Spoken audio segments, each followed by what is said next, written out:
আসসালামু আলাইকুম। এসএসসি 2025 সালের পরীক্ষার্থীরা, এসএসসি 25 পরীক্ষার রেজাল্ট প্রকাশের পর প্রত্যেকটা শিক্ষার্থীর এখন শুধুমাত্র অপেক্ষা যে কবে আমাদের কলেজ ভর্তির নোটিশ প্রকাশ পাবে এবং আমরা কলেজ ভর্তির জন্য আবেদনটা শুরু করে দিব। আমাদের কাছে সর্বশেষ খবর অনুযায়ী কলেজ ভর্তির যে নীতিমালা রেডি করার কথা, অর্থাৎ আমাদের কাছে যে নোটিশটা প্রকাশ করবে সেটার একটা খসড়া অলরেডি রেডি হয়ে গেছে। এখন শুধুমাত্র বোর্ডের অনুমোদনের অপেক্ষা। বোর্ড যখনই অনুমোদন দিয়ে দিবে তৎক্ষণাৎ বোর্ডের ওয়েবসাইটে নোটিশ প্রকাশ হয়ে যাবে এবং কলেজ ভর্তির এই নোটিশ প্রকাশ পায় এখন শুধুমাত্র সময়ের অপেক্ষা। যে কোনো সময়, আজকে রাতেও প্রকাশ হয়ে যেতে পারে, কালকে সকালে প্রকাশ হয়ে যেতে পারে বা একদিন পরেও প্রকাশ পেতে পারে। অর্থাৎ এই জুলাই মাসেই প্রকাশ হয়ে যাবে, জুলাই মাসেই আবেদনটা শুরু হয়ে যাবে। আর হ্যাঁ, যারা এখনো আমাদের টার্গেট এইচএসসি 27 কোর্সে ভর্তি হয় খুবই দ্রুত করো, কারণ কি একটা মাত্র কোর্সই আজকের পর থেকে তোমাদের পরবর্তী এইচএসসি জার্নি একেবারে সহজ করে দিবে। এই কোর্সে তুমি কলেজ ভর্তি বিষয়ক A to Z গাইডলাইন পাবে, যেগুলো তোমাকে পছন্দের কলেজ পেতে সহযোগিতা করবে। কলেজ উপবৃত্তি, ভর্তি সহায়তা বিষয়ক A to Z গাইডলাইন পাবে, যেগুলো তোমাকে উপবৃত্তি এবং ভর্তি সহায়তা পেতে সহযোগিতা করবে। এবং মেইন আকর্ষণ হচ্ছে এইচএসসি পর্যায়ের সকল গাইডলাইন প্লাস সাজেশন এই একটা মাত্র কোর্সেই পাবে। এইচএসসি পর্যায়ে প্রতি বছর লক্ষ লক্ষ শিক্ষার্থী ফেল করে, আমরা চাচ্ছি সেই ফেলের হারটা একেবারে নিম্ন পর্যায়ে নেমে আসুক এবং এই কোর্সটি তোমার কলেজ ভর্তি এবং এইচএসসি পর্যায়টা আজকের পর থেকে একেবারে সহজ করে দিবে ইনশাআল্লাহ। উপরে আমাদের যে নাম্বারটা দেওয়া আছে এই নাম্বারে 100 টাকা সেন্ড মানি করে এই নাম্বারে হোয়াটসঅ্যাপে আমাকে জানাবে সেন্ড মানি করেছি, সাথে সাথে তোমাকে গ্রুপে যুক্ত করে নিব এবং তখন থেকেই তোমার প্রস্তুতি শুরু হয়ে যাবে। কলেজ ভর্তি আবেদন শুধু করলে হবে না বা একটা কলেজ পেলেও হবে না, আমাকে আমার পছন্দের কলেজটা পেতে হবে। আমি রাজবাড়ী সরকারি কলেজে পড়তে চাই, আমি পাংশা সরকারি কলেজে পড়তে চাই, আমি ফরিদপুরের রাজেন্দ্র কলেজে পড়তে চাই, অর্থাৎ আমার টার্গেট আছে আমি অমুক কলেজে পড়বো, কিন্তু আমি চাইলেই কি কলেজ কর্তৃপক্ষ আমাকে নিয়ে নিবে? একদমই না। সেজন্য আমাকে আবেদন করতে হবে। আবার আবেদন করলেই কি কলেজ কর্তৃপক্ষ আমাকে নিয়ে নিবে? একদমই না। আবেদনটা সেই সিস্টেমের ভিতর দিয়ে করতে হবে, মাথা খাটিয়ে আবেদনটা করতে হবে, যাতে কলেজ কর্তৃপক্ষ মানে আমাকে ছাড়া অন্য কিছু না দেখে, জাস্ট এইটুকু বোঝে যে এই কলেজে আমি পড়তে চাই এবং সবার আগে ওই কলেজের সাথে যাতে আমার জিপিএটা মিলায়, যদি মিলে যায়, যদি সবকিছু ঠিকঠাক থাকে সেক্ষেত্রে ওই কলেজটা আমাকে দিয়ে দিবে। আচ্ছা, এই প্রসেসগুলো আমরা কবে জানবো? যখন কলেজ ভর্তির আবেদন করব তখন জানবো। তখন জানলে তো আমার দ্বারা বড় রকমের একটা ভুল হয়ে যাবে। আমি এই ভুলের কারণে পরবর্তীতে এমন হতে পারে যে একটা কলেজও পেলাম না, হতেই পারে। কিন্তু আমি সেই ভুলটা তখন কেন করব? তখন এই ভুলটা করলে তো আমার ঘরে জাস্ট একটা বিপদ এসে চাপবে, আর কিছু না।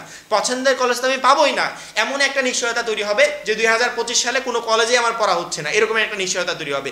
এই জন্য কলেজ ভর্তির এই প্রসেস, সবচেয়ে বড় কথা হচ্ছে আজকের ভিডিওটা পছন্দের কলেজ পেতে করণীয় কি।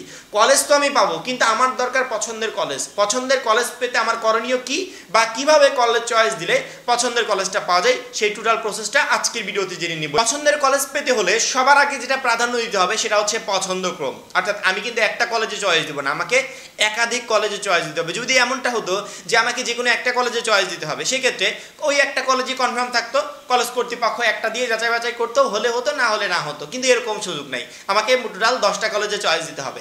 10টা কলেজে চয়েস দেওয়ার পর যে কোনো একটা কলেজ চলে আসতে পারে। আমি বলতে পারবো না যে ওই 1 নাম্বার কলেজটা আমার পছন্দের কলেজ, ওইটা আমাকে দিয়ে দেন। যে কোনো একটা কলেজ চলে আসতে পারে। সেক্ষেত্রে এই জায়গাতে যেহেতু আমাদের হাত নাই, এই জন্য আবেদন করার সময় আবেদন প্রসেসটাই আমাদেরকে এমনভাবে সাজাতে হবে যাতে আমি আমার পছন্দের কলেজটা পাই।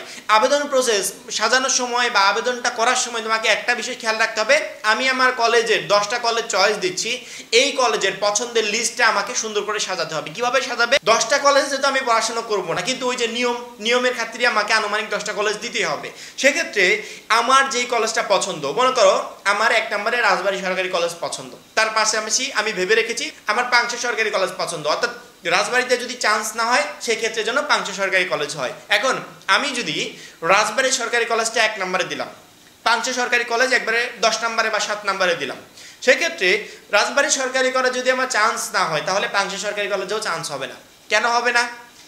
রাজবাড়ী সরকারি কলেজে 1 নম্বরে দেওয়া, প্রথমত 1 নম্বরের সাথে আমার জিপিএটা মিলাবে, সব কিছু ঠিকঠাক আছে কিনা। যদি হয় তাহলে ওই 1 নম্বর কলেজে আমার চান্স হয়ে যাবে। যদি না হয়, রাজবাড়ী সরকারি কলেজের সিটগুলো যদি ফিল আপ হয়ে যায় আমার চেয়েও বেশি আবেদন যোগ্যতা সম্পন্ন শিক্ষার্থীদেরকে দিয়ে, সেক্ষেত্রে বোর্ড কি করবে বা কলেজ কর্তৃপক্ষগুলো কি করবে, আমি 2 নম্বরে কোন কলেজটা চয়েস দিয়েছি সেইটা মিলাবে। আমি তো আর 2 নম্বরে পাংশা সরকারি কলেজ দিইনি, আমি পাংশা সরকারি কলেজ কত নম্বরে দিয়েছি? একেবারে 9 নম্বরে বা 10 নম্বরে। ওই 2 নম্বরে আমি যে কলেজটা দিয়েছি ওইটার সাথে আমার জিপিএটা মিলাবে, সব কিছু ঠিকঠাক থাকলে ওই 2 নম্বরটা আমার চান্স হয়ে যাবে। যদি ঠিক না থাকে 2 নম্বরটা বাদ, 3 নম্বরটা মিলাবে। এইভাবে 1 নাম্বার থেকে মিলাতে মিলাতে আসবে। সেক্ষেত্রে যেই কলেজটার সাথে আমার জিপিএটা অ্যাডজাস্ট করে যাবে ওই কলেজটাই আমাকে কনফার্ম করে ফেলবে যে এই শিক্ষার্থীটা আমাদের কলেজে পড়াশোনা করবে। পরবর্তীতে আমি চূড়ান্ত অনুমোদন দিয়ে দিলে ওই কলেজের শিক্ষার্থী হিসেবে আমি বিবেচিত হব। এই জায়গাতে একটু বোঝার বিষয় যে আমি আমার পছন্দের তালিকাটা এমনভাবে সাজাবো যেন ওইটা না হলে এইটা হয়, এইভাবে যেন সাজাতে পারি। অর্থাৎ 1 নাম্বার কলেজটা আগে সাজাবো, যদি 1 নাম্বার কলেজে চান্স না হয় পাংশা সরকারি কলেজ দিব 2 নম্বরে, 1 নম্বরে চান্স না হলে 2 নম্বরে চান্স হয়ে যাবে।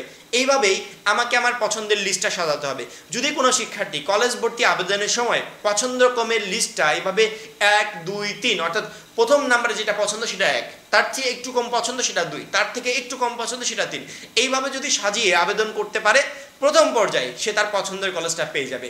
প্রথম পর্যায়ে পছন্দের কলেজ পাওয়া কেন জরুরি? প্রথম পর্যায়ে সাধারণত প্রচুর পরিমাণে সিট খালি থাকে। এই সিটগুলো প্রথম পর্যায়ে যারা আবেদন করে সবাইকে দিয়ে দেওয়া হয়।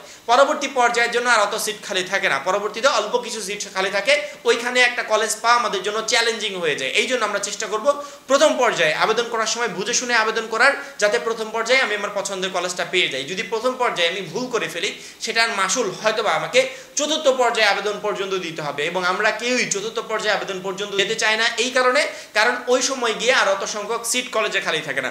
এবং শিক্ষা বোর্ড থেকে অলরেডি জানিয়ে দিয়েছে যে এই বছরে এসএসসি পরীক্ষায় 1,39,000 শিক্ষার্থী জিপিএ 5 পেয়েছে, অথচ ভালো কলেজ মোটে মানে ভালো মানের কলেজ মোটে বাংলাদেশে 200 থেকে 250টা। এই 200 থেকে 250 কলেজে সিট আছে 1 লক্ষ। তার মানে কি 1 লক্ষ সিট 1 লক্ষ শিক্ষার্থী পাবে, আর 39,000 জিপিএ প্লাস পাওয়া শিক্ষার্থীও বাদ পড়ে যাবে। মানে জিপিএ 5 পাওয়া 39,000 শিক্ষার্থী তার পছন্দের কলেজটা পাবে না। সেক্ষেত্রে আমরা যারা জিপিএ 5 পাই নাই তাহলে আমাদের কি অবস্থা হবে? এই জন্য কলেজ ভর্তি আবেদনের সময় আমাদেরকে অবশ্যই বুঝে শুনে আবেদন করতে হবে, যাতে প্রথম পর্যায়ে আবেদনেই আমি আমার পছন্দের কলেজটা পেয়ে যাই। একটা কলেজে আবেদন করা, চান্স পাওয়া, কলেজ কনফার্ম করা, তারপরে কলেজে চূড়ান্ত ভর্তি হওয়া, everything A to Z information আমরা 1 by 1 তোমাদেরকে দিতে থাকবো। বিশেষ করে আমাদের এই চ্যানেলের সাথে বা অলওয়েজ আপডেট ফেসবুক পেজের সাথে বা অলওয়েজ আপডেট ওয়েবসাইটের সাথে যেই সমস্ত শিক্ষার্থীরা যুক্ত থাকবে তাদেরকে একটু টেনশন করতে হবে না, কারণ কি প্রত্যেকটা ধাপে ধাপে আমরাই তোমাদেরকে গাইডলাইন দিয়ে তোমাদের সেই কলেজ পর্যন্ত ইনশাল্লাহ পৌঁছে দিব। এবং যারা এখনো আমাদের গ্রুপে যুক্ত হও নাই খুবই দ্রুত যুক্ত হবে, কারণ কি একটা মাত্র গ্রুপে শুধুমাত্র কলেজে পৌঁছে দেয়া না, পরবর্তীতে তোমার এইচএসসি জার্নিটাও তোমার কাছে একদম সহজ করে দিবে। সবাই ভালো থাকবে, সুস্থ থাকবে, আল্লাহ হাফেজ।